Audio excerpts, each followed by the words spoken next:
Laukiam, aišku, visi laukiam.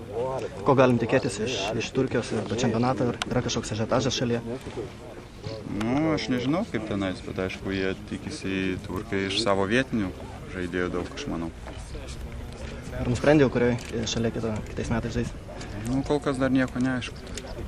Bus vienas vyriausių dabar žaidėjų komandoje, ar stengsis perduoti patirtį jaunesniem?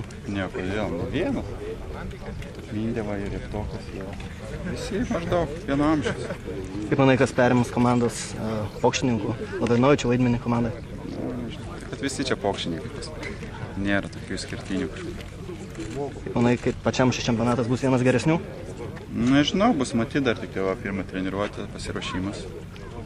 Perėsim į salę, bus matyti kaip jums. Simai, kaip vertinat sezoną? Jums buvo sėkmingas, tačiau komanda toks skandalas sukrėtė. Kaip vertinat?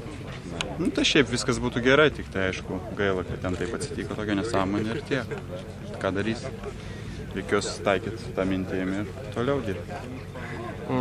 Yra gandų, kad su jumis derasi Malagos Unikaha. Kiek tikri šie gandai? Aš tai pirmą kartą pats išgirdau, nieko nežinau. Pasakyk tiesą, Simai, pasakyk. Sakai? Nu, tai nieks nesiderėjo, nieks čia. Čia, man atrodo, turkų spauda tą burbalą išpūtė, jie parašė ten atsirvyti ir tiek. Net važiavo daug krepšininkų, kaip vertinat jų atsisakymą žaisti rinktiniai?